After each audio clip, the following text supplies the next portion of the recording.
19 meters pa lang, ano?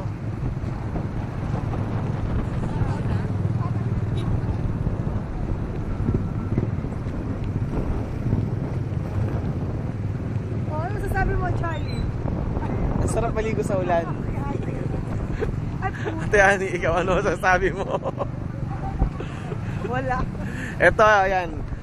May pasok ang City Health Office, may sakit daw siya, ayan. Popost ko to sa YouTube eh. Hoy, maganda yun ha. Jototoy, and dito si Ate Ani, oh. May sakit daw.